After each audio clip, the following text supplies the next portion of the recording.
University of Virginia in all of its greatness. It also brought home the fact that no matter what the century, universities must constantly adapt if they are to survive and prosper. I really applaud President Capilouto and his leadership team for their work in drafting a strategic plan for UK. This is hard work. It's time-consuming, but it's important for building and sustaining a university's momentum. And there will always be challenges to overcome, always. Little did I realize when I cheerfully accepted the presidency of the University in 2002 that the state would be entering its worst financial decade since the Great Depression. The state of Michigan was the epicenter for innovation and disruptive technologies in the first half of the 20th century. Michigan was where Henry Ford revolutionized automobile design and production. In fact, his promise of a decent wage attracted millions of Kentuckians to the factories of Detroit. Michigan was where the Gerbers invented the concept of baby food. Cereal as a breakfast staple was conceived and produced in Battle Creek in western Michigan. And Thomas Edison himself did some early tinkering in Michigan. The state was simply a hotbed of creativity. It was the Silicon Valley of its time. But something happened in the second part of the 20th century. Automakers and suppliers stopped innovating. Companies became top-heavy and complacent. Well-paying jobs that required limited education became attainable for a few decades. And entrepreneurs and inventors were not supported as in other parts of the country. So when the financial crisis came, it hit Michigan hard. Between the years of 2000 and 2008, we lost 1 million jobs. Take every resident of Lexington, Louisville, and Covington and throw them out of work, and it still does not equal the jobs lost in Michigan. Because of rapid changes in labor productivity and the resurgence of innovation, most of these jobs are not coming back. They've simply evaporated. Michigan's unemployment rate hit 15%. By the time the rest of the nation was first experiencing the effects of the Great Recession, the state of Michigan was already ground zero in the downturn. What else was also going on at this time? In 1999, Michigan was a top 10 state in its support of public higher education. Next decade, it was in the bottom 10. And that was a very precipitous drop in state support. Out of all this adversity came new thinking about our state and at the University of Michigan. We at the university wanted to be catalysts for development and technology commercialization in our state and region. It was clear that we could no longer afford to be insular and internally focused as we had been in the past. We needed to adapt to rapid change, become more entrepreneurial in our thinking, refresh outdated modes of communication. We saw a pressing need to develop deeper connections with our peer institutions and with industry. We knew that we needed to take a good hard look at ourselves, identifying any fundamental barriers to creativity that hurt our ability to adapt to a new environment. In short, we needed to unleash a kind of entrepreneurial spirit that would see opportunity in these changing circumstances. So why did this university need more entrepreneurial thinking? Well, one reason was pretty simple for me. We needed to prepare our students for a volatile economy that was swirling around us. Our ground zero experience gave us an early glimpse into what is now so well known. Job paths are simply no longer predictable. Most careers today are not planted in a lifetime loyalty to a single company or an institution. Rather, today's careers imply a series of pivots, requiring flexibility and the ability to adapt to change as a positive force. Entrepreneurship makes that possible. It embodies adaptability. Indeed, entrepreneurship grows out of seeing the world as it might be, not as it has been. To see tomorrow, if you will. Entrepreneurship provides a mindset to move onto new ground, to take the next step, theoretical knowledge that we have learned and apply it creatively and practically. And it turns out that it's not only students who benefit from this approach. Our universities gain from that same entrepreneurial mindset. If we are to practice what we teach about entrepreneurship, it means that we have to become more externally focused. We have to learn to work across boundaries and disciplines in problem solving. And we need to foster a culture that welcomes greater risk-taking so innovation can thrive and not suffocate. The principles that we teach our students about entrepreneurship are exactly the same principles that all higher education needs to navigate turbulent waters.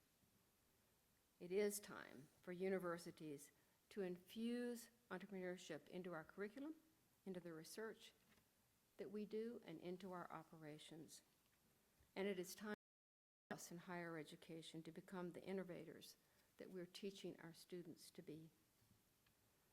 So I'm really pleased to report that higher education has made astonishing progress in this area. As co-chair of the National Advisory Council on Innovation and Entrepreneurship from 2011 to 2015, I partnered with university presidents Bud Peterson of Georgia Tech, Michael Crow at Arizona State, and Holden Thorpe at North Carolina to bring attention to what was happening on our campuses. In 2013, the Department of Commerce issued an extensive report detailing the depth and breadth of innovation on campuses across the country. And I loved the first sentence of that federal report. America's colleges and universities have gotten the entrepreneurial bug. Indeed, we have. And I know that it's spreading here at UK. I love that undergraduates here in any discipline can earn a certificate in innovation and entrepreneurial thinking, and that UK offers a learning community for student entrepreneurs. Based on my experience at the University of Michigan over the past 12 years, I do believe that there are 3 keys to a more innovative and entrepreneurial environment in higher education, and I'm going to talk a little bit about those now. The first key is to establish supportive policies and infrastructure so innovation can thrive. If we truly believe that innovation is critical, we need to align our incentives, especially our hiring, promotion, and tenure processes, to support our philosophy. At Michigan, we worked with schools and colleges to do just that, to recognize entrepreneurship in tenure and promotion decisions. So for faculty members interested in commercializing their technologies, and this is an increasing and growing number every year, we now recognize invention disclosures, patent filings, license agreements, and startup companies. We evaluate those the same way that we do scholarly work. In addition, we made it clear that students have full ownership of their intellectual properties and created funding and mentorship opportunities for their ideas to flourish. At last count, we had 45 student ventures underway. We also renovated our conflict of interest policies, so the university is able to identify and manage conflicts effectively without a highly bureaucratic practice that would have a chilling effect on activity. These changes in policy did not happen overnight. This was very hard work, and it took great consideration. But the end result has been a dramatic increase in our total activity. At the same time, we realized that it was just plain hard for university entrepreneurs to get institutional support that they needed, and for the business community with us at all. Universities are brimming with talent and ideas, but it's not always easy to find, especially for outsiders. Over the last decade, we've enhanced our tech transfer office. We created a venture center to connect investors with university projects, and we built a highly successful model for business interaction that we call the Business Engagement Center. Today, the Business Engagement Center interacts with about 350 businesses annually, small, medium, and large, and fields about 200 inquiries from new companies as well. It's become the front door and a service center for industry hoping to tap into university expertise. We're proud to point to it as a place where successful university business partnerships are forged. The second key to a more entrepreneurial university is to build a vibrant campus-wide ecosystem. At Michigan, we began with the Ross School of Business, where our Zell Lurie Institute has long had a reputation for strong entrepreneurship, especially those at the master's level. And then, as in so many instances across higher education, our students led the drive for more student support, curriculum options, and organizations. I tell you, and you probably know this from your own students, that this generation of students has a passion for entrepreneurship and innovation that knows almost no bounds. 1 in 7 Michigan students now participates in the hundreds of entrepreneurship classes and activities on campus. The College of Engineering has a Center for Entrepreneurship. Our law school offers a student-run clinic that supports student entrepreneurs across campus. And the interest in entrepreneurship has grown like wildfire across the campus. Our schools of public health, information, medicine, literature, science, and the arts are all actively involved. We have student incubators, several business plan competitions, and 30 student organizations dedicated to entrepreneurship alone. The newest group, and I love this, Women Who Launch. I'm always amazed by the students' ingenuity and their deep commitment to making the world a better place. A key value in the minds of today's student entrepreneurs, though, is the importance of doing good, not just doing well. I love the story I'm going to tell you about a young man, a Michigan student named Noam Kimmelman. He founded a company in Detroit called Fresh Corner Cafe. Now, if you live in Detroit, there's a good chance that you live in poverty. Where there are people in poverty, there are often no decent grocery stores. Instead, there are mini-marts, gas stations, and liquor stores that sell salty, sugary, and processed foods and drinks. Noam wanted to change that and help improve the health of Detroiters by getting fresh, nutritious food into their hands. He worked with those corner stores to stock them with individually packaged salads, soups, and wraps. Fresh Corner Cafe now delivers to 35 locations in Detroit, sells some 25,000 healthy meals annually, and employs 10 people. Just a few months ago, Noam was named the Outstanding Young Entrepreneur in the Nation by the SCORE Foundation. All of this grew out of a class that he had at the University of Michigan. The class is called the Social Venture Creation, which focused on innovation for the public good. Noam is a student who took advantage of our full range of offerings, including curriculum specifically built around entrepreneurship. It's a curriculum that's growing. We now have some 100 undergraduate entrepreneurship course offerings with 2,000 students enrolled. We created a senior in the provost's office for entrepreneurial education, one held by Thomas Zerbuchen, and I think he was here early in the semester talking to some folks here about entrepreneurship. It's a great, great fellow. This role is aimed at knitting together all the various opportunities throughout a university that is very decentralized. That's Michigan. Our hope is that we provide entrepreneurial opportunities for every Michigan student who wants to access them. So at Michigan, we learned the first key to a more innovative university is to develop supportive policies and infrastructure with the goal of lowering institutional barriers to innovation.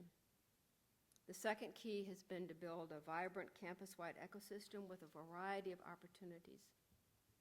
Both of these are enormous undertakings and have taken a decade to develop, but we have made progress. The third step, though, was especially challenging. We needed a new culture, an institutional mindset that encouraged greater risk-taking and much more collaboration. But I was really well prepared for this because my first real taste of professional risk-taking took place here at UK. I was a faculty member. I was happily ensconced in my lab and my research when I was asked to help become an administrator at the Cancer Center. My initial reaction was no, I didn't want to leave the lab. I loved the lab. I didn't want to push papers and attend meetings. University administration held little attraction for me. But after thinking about it some more, I decided to give it a try. This was my first experience in university administration, and one that eventually led to being a dean, provost, and president of 2 research universities, so I have to thank the University of Kentucky. UK took a risk with me, and I took a risk with administration, and I think it worked out just fine. But change and new directions can be hard. At Michigan, we had to reach way outside our comfort zone. Not so easy for long-established institutions such as those in higher education. But perhaps creating a new culture became easier for us because our state had been so economically devastated. We simply couldn't go on with business as usual. We had to do something dramatic. So I want to share with you 2 examples of innovation and risk-taking, both involving how we invest in faculty research. The first we call MINTS, and it's short for Michigan Investment in New Technology Startups. We love our acronyms, so MINTS is a really good acronym. After significant analysis, we determined that we could invest in faculty startups and continue to earn strong returns for our endowment. Simply put, we convinced ourselves that University of Michigan startups are a good financial opportunity. We committed to investing up to $25 million from the endowment over the next decade, provided, and this is a very important key, provided that the startup has already received a first round of venture funding from an outside entity. So we're doing no, our investment is passive. As long as the startup gets outside venture funding, we invest. So far, we've invested $6 million, and we have 10 faculty companies in the university's portfolio. It may well take 10 years to realize returns, but that is the nature of investing in startups, and we are prepared for it. An added bonus is because so many of these startups are based in our backyard, we're helping to accelerate businesses that contribute to the Michigan economy. Next, we launched an unusual program called M-Cubed, and I don't think there's anything like this in the nation, and I find it fascinating. It was not my idea, by the way. It came from. This is a completely out-of-the-box approach to fund promising, sometimes risky faculty research ideas at the earliest stage. It works like this. Every faculty member can assume a token worth $20,000. When 3 faculty members from different disciplines agree to collaborate on an innovative research project, we say they have cubed the idea. Cubing an idea means $60,000 from the university for the 3-person team to begin working immediately. There is no peer review. There are no hoops. There is no paperwork, just immediate funding. We committed $14 million to some 250 team projects that were admittedly high risk, but also potentially very rewarding.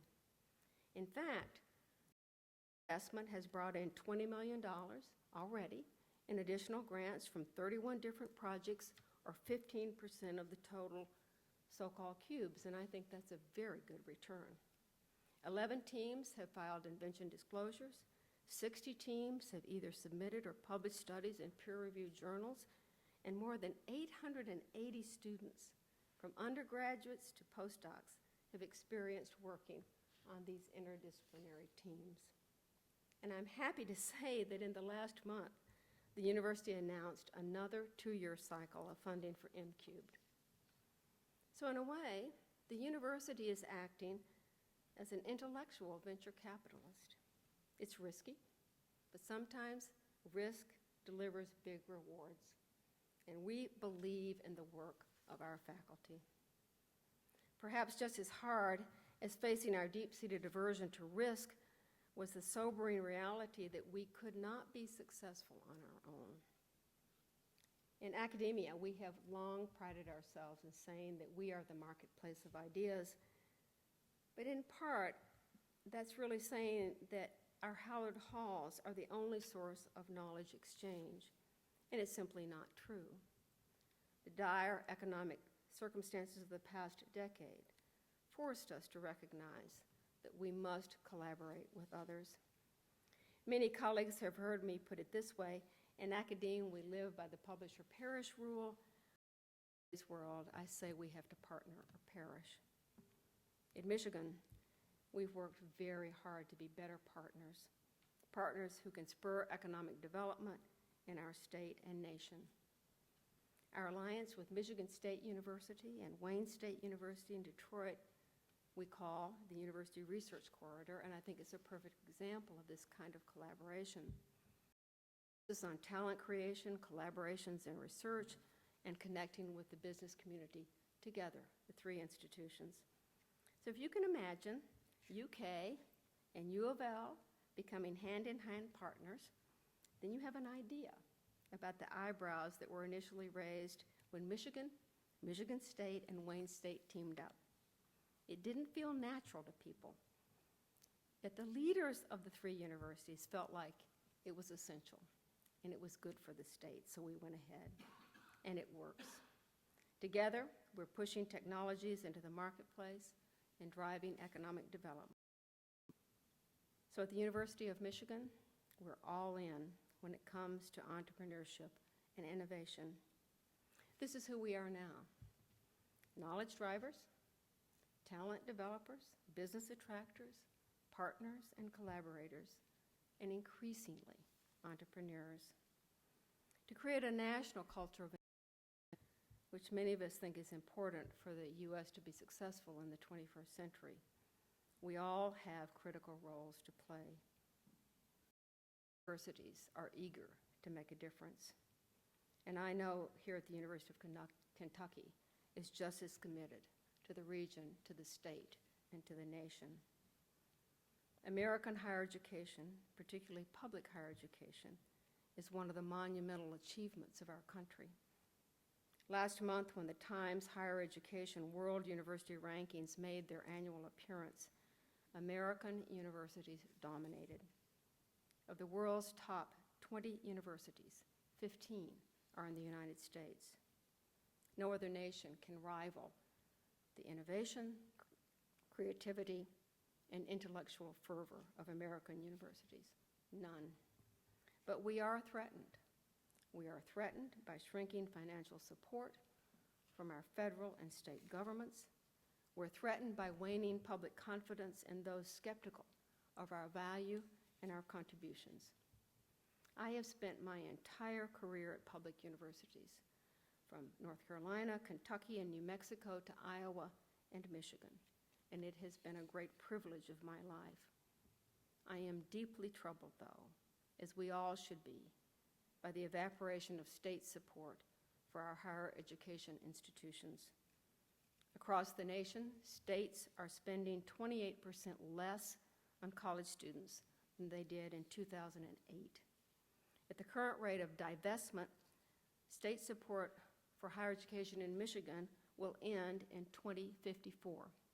The picture is a little better here in Kentucky, with support evaporating in the year 2136. This is not the first time that we have faced difficult economic times. We can all point to challenging eras of dwindling resources. As I said at the start, universities must constantly adapt if we are to survive and to prosper. We persevere, we innovate, we evolve, because our mission is so profound. Very, very few institutions in society have the staying power of universities. We are here always for the next generation. So we're reimagining. We are reimagining our future, one shaped by entrepreneurship and disruptive innovation. A future of engaged learning, tech transfer, commercialization, and collaboration. A reimagined future that is happening now. So thank you very much. Very happy to take any of your comments or questions you'd like to ask. Thank you.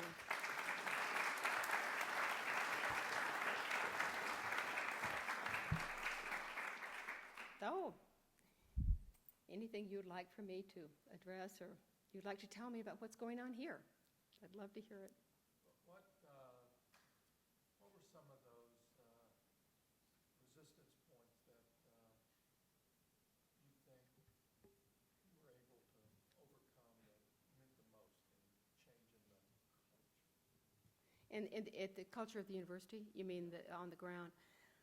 Well, there were many, almost at every step of the way there's resistance.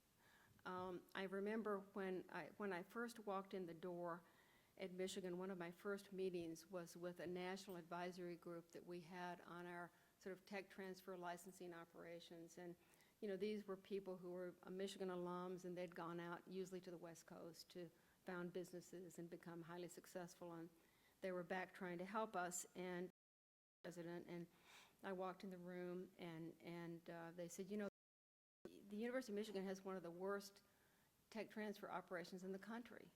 I thought, oh, great. You know, this is how I start. And the people who were doing tech transfer at the university thought they were doing it just great. I mean, they were getting things out the door, and, you know. So it had to be sort of a gentle, well, maybe we could do it better. And part of our problem was that we were separated. You know, there wasn't a single place. There was no point of contact. So anybody from the outside, you know what the university's like. You don't know where to start.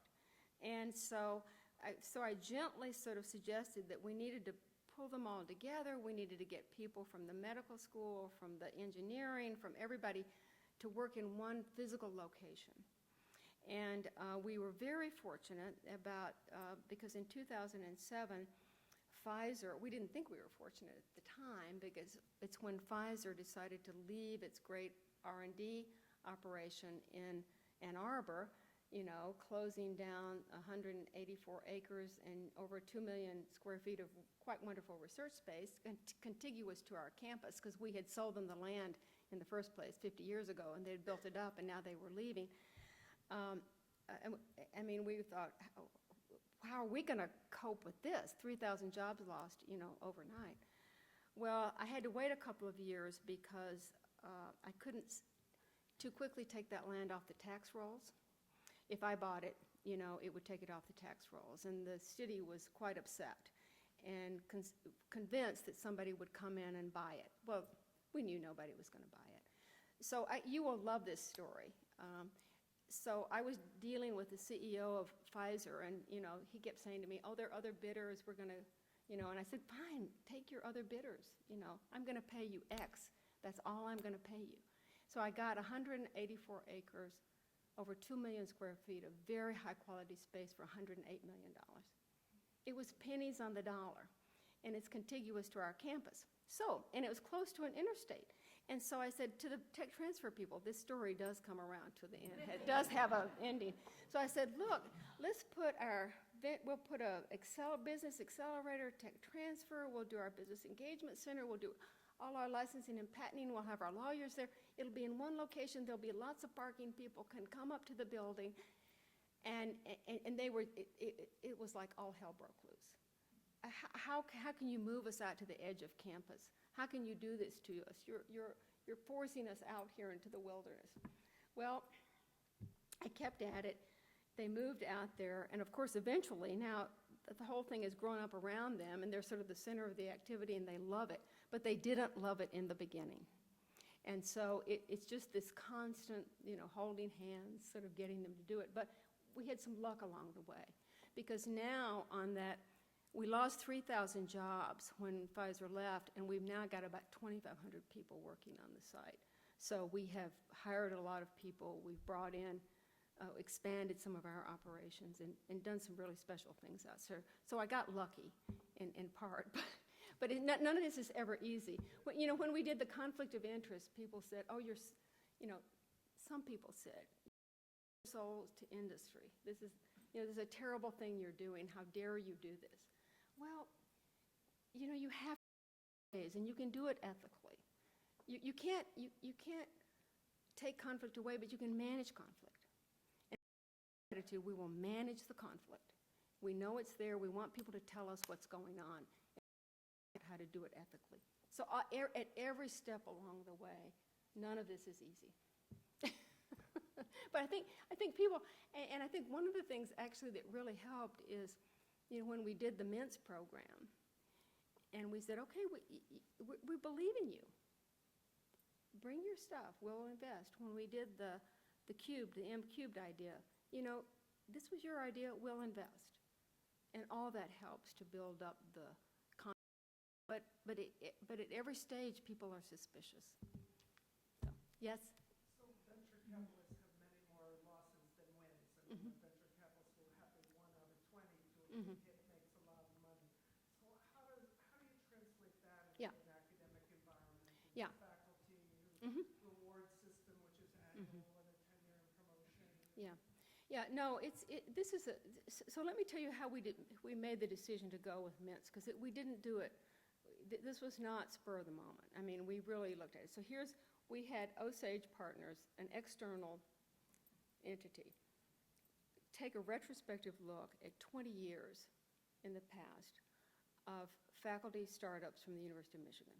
And one of the things that we have a tremendous advantage, and you do here at Kentucky too, because we had medicine, engineering, computer science. We had this broad spectrum so that we're not dependent on any one area for intellectual property. The broad spectrum helps you. So I just said, look, do a theoretical model. If we had invested only in those companies that got they had to get venture funding. So the outside entities doing the evaluation, we're doing no evaluation. So I said, if we had invested at every stage, at every round, what would have been our annual return? And it turned out it was 17%. That's the best we do in our endowment investment in any venture capital. And 16 or 17% is a pretty, so what happens is you have lots of failures. But you have 1 or 2 blockbuster successes and you can make up for all the failures. That's why we did it. And we are not, I believe that universities certainly cannot afford in their endowment to make venture capital decisions. I would never put the endowment into a venture fund. That's not what we're doing. What we're doing is saying, so you've passed another test, you've reached whatever the bar is. The first round we'll put in 500,000, the second round we'll put in $1 million. A lot of those never get to the second round because they fail, but they fail quickly. This is the good thing about university startups, is they're going to fail, they fail quickly. So in the end, we'll see. I mean, in 10 years they may say, oh, Coleman did the worst thing in the world, or they'll say that was successful. My question is that I like this approach. Yeah. The question was, how do you talked about encouraging faculty to take a chance and take risks. So what do you have to do to adjust the reward system at the university to encourage Okay. I see what you mean. Yeah, I see what you mean. Yeah, I'm sorry, I misunderstood. What we did is start with all the schools and colleges' executive committees, because the executive committees really do decide, and these are faculty, elected faculty, about how they want to structure their tenure and promotion decisions and what are the factors that are going to be important. And so through, this took several years. This is not something that happened overnight. And they sort of looked retro. Other thing that really, in any big faculty, you're going to have a fairly small percentage of people who really do start companies and do patents and licensing. This is not a huge number of faculty, maybe 10, 12% are the people who actually end up doing it. And obviously, you don't want to encourage people to take risks on things that are going to put them in jeopardy and fail.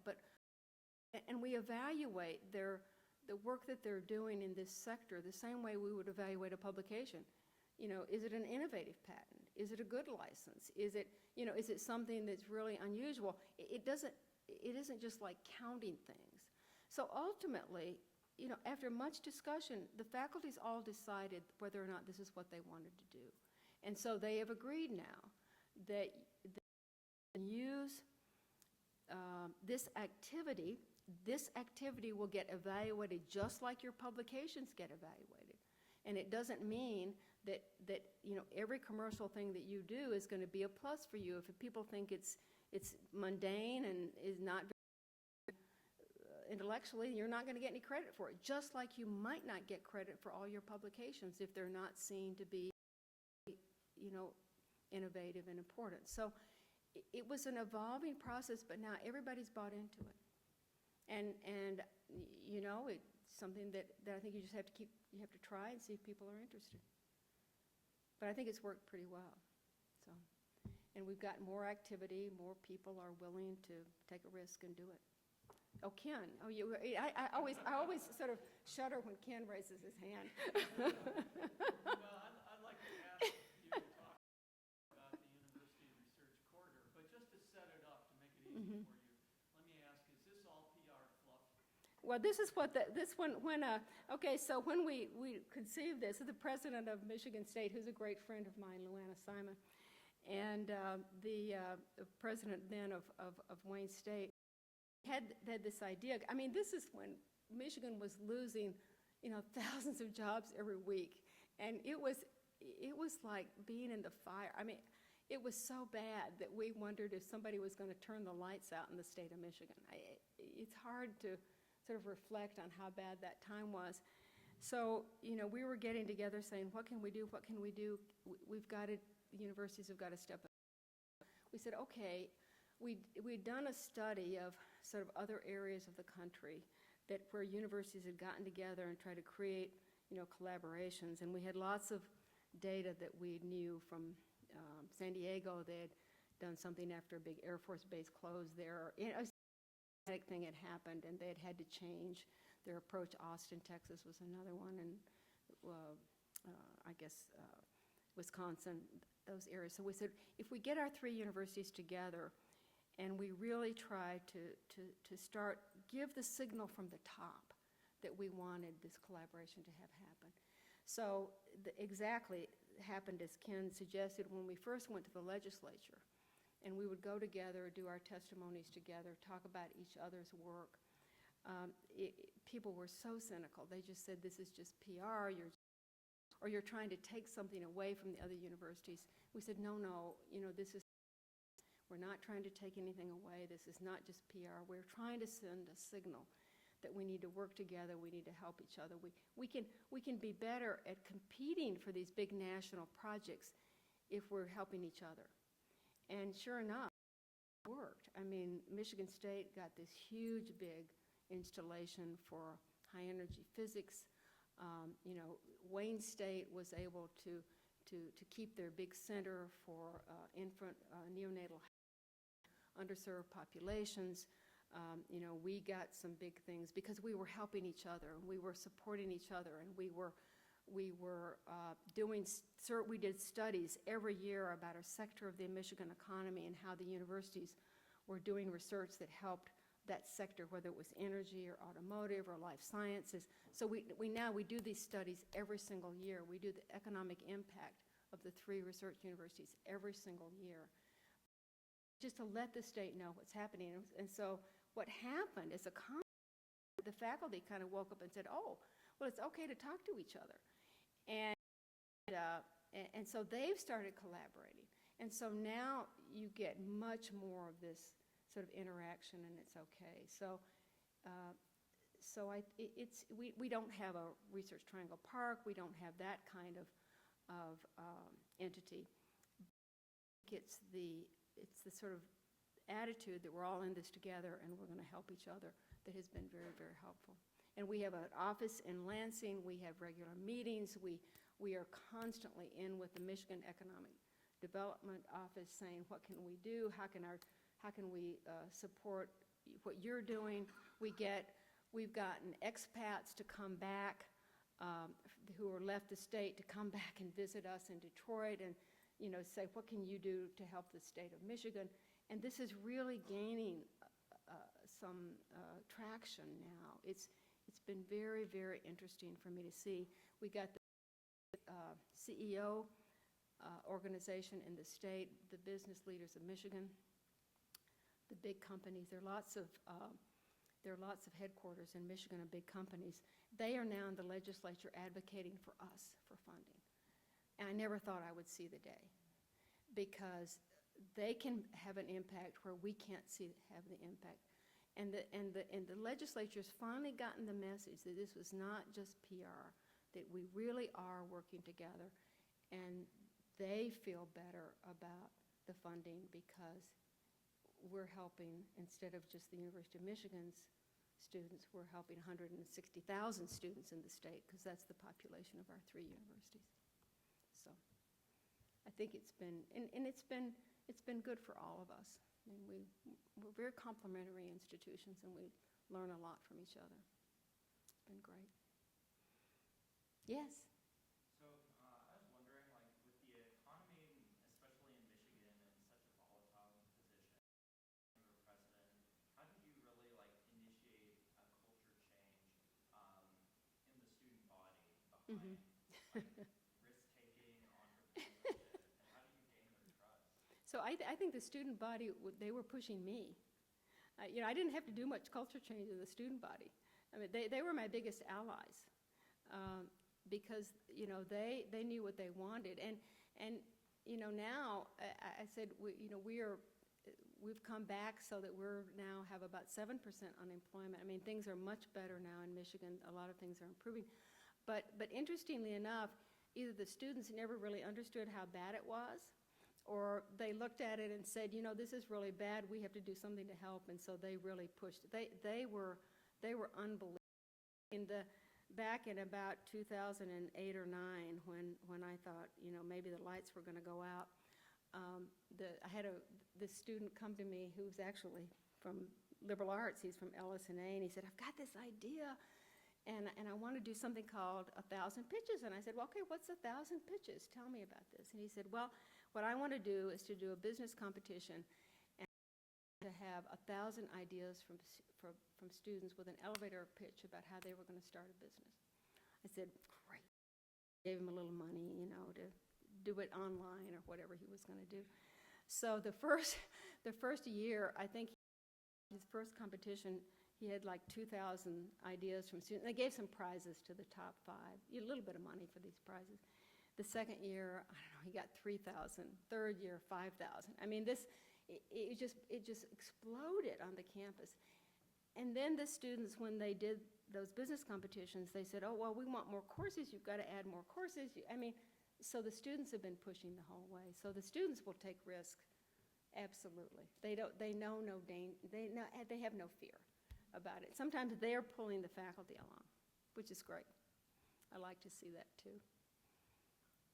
And who could think about a young student who would try to serve fresh food in Detroit? I mean, most adults would look at that and say, that's a problem you can't solve. And this kid hasn't solved the problem, but he's made a big impact. 25,000 meals, that's pretty darn good for a young man who's still in college. So I think it's okay. I'm proud of him. I think it's okay. Yes, Karen. Well, I'll just ask you a question completely on a different That's subject. okay. Going back to the weeds in a sense, you talk a lot about the financing Mhm. issue, and obviously all these states, including Michigan, really, Yeah. the amount that they fund from the state is really small percentage relative. Yeah. But tuition, Mhm. That's what we hear about the Mhm. students, Sure. all the student debt. And, Mhm. a school like Michigan, it's really expensive for Mhm. graduates. So what is your approach to Mhm. that issue with Sure. really high in-state and out-of-state, Mhm. obviously, tuition, Mhm. and really Mhm. high student debt in many cases after Yeah. students leave? Well, so here's something that I think is very important for everybody to understand, and I think that in many ways we have been done a great disservice by the media, who have hyped this issue. When the New York Times comes out with, average student debt is $100,000, I think, where are you living? And the average student debt in this country at nonprofit institutions leaving school is $18,000. I mean, sure, we'd like it to be nothing, but it's not unmanageable. So tuition, and we finally got this through to the state, so the legislature understands it. Tuition has risen in direct response to the dropping of state support. I mean, there's a one-to-one correlation. the cost haven't, I mean, this is the interesting part. The cost of higher education really hasn't written. It's who pays the bills. This changed. Because we did at the University of Michigan, and through the last 12 years, the cost of higher education has gone up at slightly less than the CPI, which is kind of unbelievable because the CPI doesn't represent the things we for higher education, and yet we've been able to control our costs because we've done lots of cost cutting to make ourselves more fit financially. And I mean, we need to do that always. I mean, we can never stop doing it to get more fit financially. And we are trying. At Michigan, one of the things for this big fundraising campaign was to raise money for scholarships. And so we guarantee in Michigan, every family, if you get into Michigan, we will figure out a way for you to pay. And if you are in the, below $60,000 a year, you'll pay almost nothing. If you're under $40,000, we pay for everything. Your books, your food, your living, your tuition. So what we've done, Karen, is to use the high tuition, high aid model. And so the people who can pay, and we, and plus private philanthropy. We're now in a new campaign, because campaigns never end, where we're trying to raise $1 billion for financial aid. But we'll get there. Because we have worked really hard to make it affordable and accessible, and I care very deeply about that issue. Everybody cares about that. You care about that issue here at UK. Everybody cares about it. And so there's some reality checks out there about what is really happening and why it's happening, and the people who should be excoriated about it are the state legislators, not the university. Because the university is trying to do its best. I mean, we can make this cheaper, but it's not the kind of education you would want for your children. And that's what we're trying to do. So you can see that I feel, and I can say whatever I want to now because I'm retired. But I said it when I was president too, so. Did we have a question back there? Yeah. Well, I was going to ask you if you have any advice for managing college athletics and sports. Yeah. 50 years, 20 years. Yeah, so here's what I say about that. The U.S. model of, having athletics as an integral part of the educational institutions and experience in the world, virtually. Nobody else does it this way. I think that there are great benefits from it.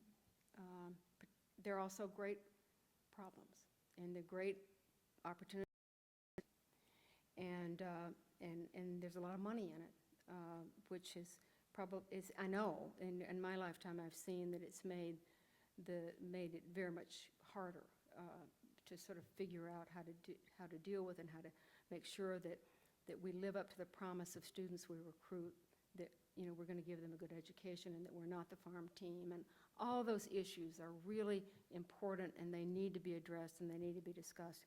But I would hate to have this go away, because I see, look, I'm a native Kentuckian. I was here, when UK went through its great basketball scandal, and it was painful to watch because Kentuckians believe so much in basketball and the way in which that brings people together, and it's unifying for us. And it's the same at Michigan with football, and we're having our travails with football right now. But I said, these Saturdays in fall for home football games, it's the gathering of the family. The family together at Michigan Stadium, and it is a great celebration of the university and its excellence. It's not just about the sporting, and it was true at Kentucky basketball, that it's about the excellence and being the best in the world at what you do. That's what it's about. And so we have to, I would hope that we can find a way. Not going to be easy, because there are all these institutions out there with their own governing boards, their own faculty, their own rules, and you've got an NCAA trying to, manage all this, and it's very tough.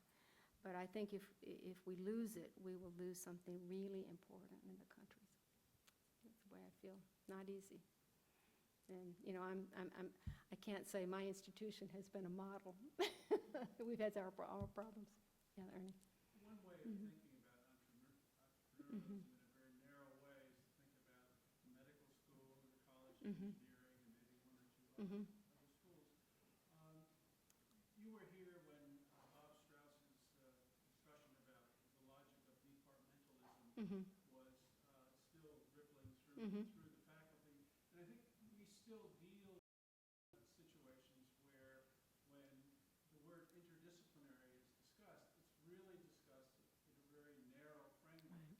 Seems to me that, the social sciences and the Mhm. humanities really do have things to contribute Yes. to a genuine interdisciplinary framework.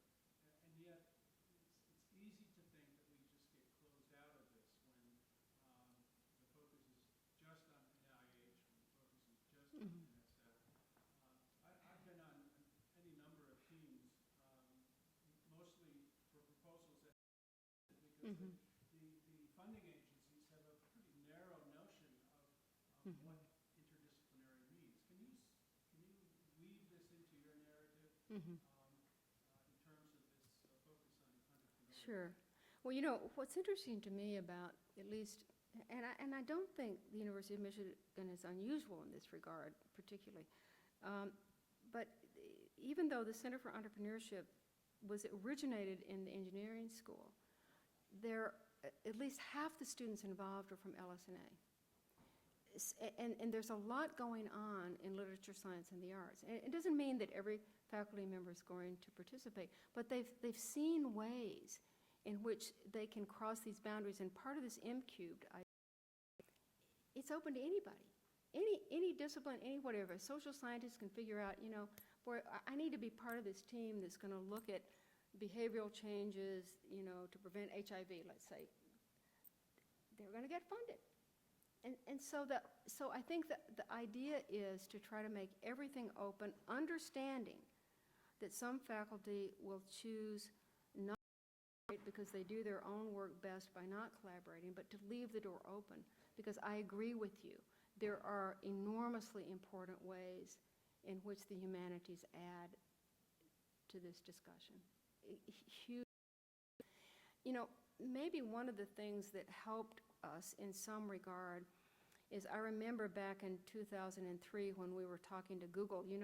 One of our alums is Larry Page, who was a co-founder of Google, and when he came to us and said, I want to digitize the world's libraries, we sort of looked at him and said, what have you been smoking?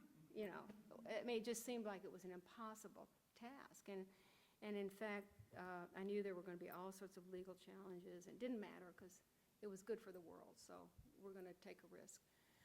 But I also had to be convinced that it was actually physically possible for us to digitize within our lifetimes 7 million volumes. And so I had to be shown you still have to turn the pages one at a time to digitize all this stuff. So you have to have these rows and rows of people turning pages from the library books. But actually I did the math and I figured out, yeah, you can do it. You can do it in 10 years. But I think the digitizing of the library materials offered something to the humanities that was really unique, because they could now search and they could do analyses that they could never do before, because they didn't have the human capacity to search the volumes for things that might be interesting.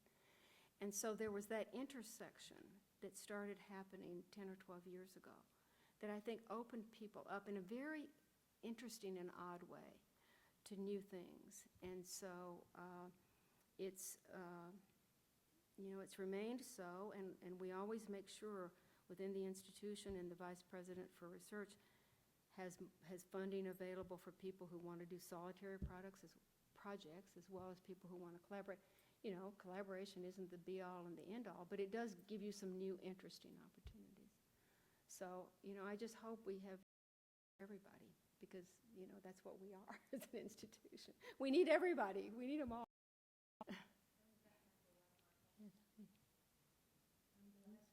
You're it. Michigan has, of course, Mm-hmm. relatively speaking, a long and storied Mm-hmm. progressiveness Mhm. around issues of race Mhm. and gender, Mhm. culture. Mhm. And some of us have watched painfully, of Mhm. course, as a lot of legal decisions have gone down Mhm. the culture. Yeah. This election told us a lot that is very painful, at least to me personally. I'm just wondering how you see Michigan moving forward Mhm. and maintaining its status as Mhm. a place Mhm. for black, brown, and poor students. Sure. I heard you alluded Mhm. to the scholarship piece. Mhm. I got that. Sure. Well, you know, I said one of the things Michigan gave to the rest of higher education in this country was the ability to use affirmative action. And it was taken away from us by a ballot initiative to change the state's constitution. It was my saddest day as president when that passed. It was wrong. I was very vocal about it. This is going to harm the University of Michigan. And here's why. Why are we so adamant about providing diverse classroom? Why is that important? Well, you can talk about past injustices. That's not why I think it's so important. It's important for that too. It's really important because as part of our defense at the Supreme Court for the use of affirmative action was the best educational experience for all students happens when you have a diverse classroom. We did the research. We know it's true. We know that groups working on problems, if they come from different backgrounds, different races, ethnic groups, different experiences, they will come to a solution faster than a homogeneous group of people. So our argument was, it's best for all students. This is about what is educationally best. And that's what won it for us at the Supreme Court. And I still believe that firmly. So our most important tool was taken away. And it's very tough. And we have seen a gradual decline. I mean, hey, I get it. We are working very hard. We're working with middle schools, with high schools in the state. We can't offer race-specific scholarships, so we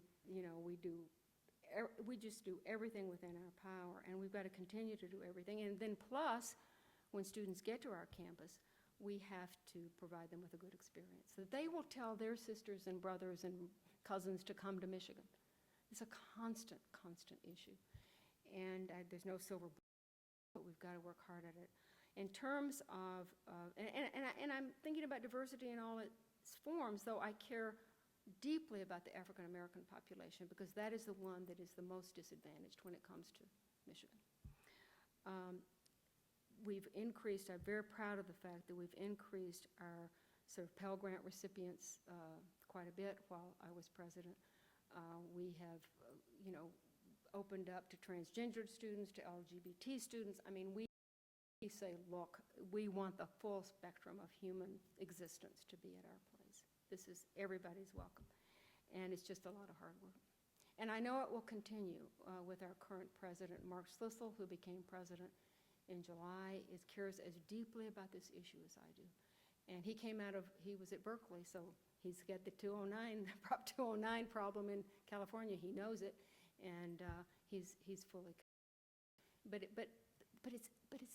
it's important because it's the best education. That's really our justification, and it should be all of our justification for everybody. So thank you for asking me about it. Thank you all very much.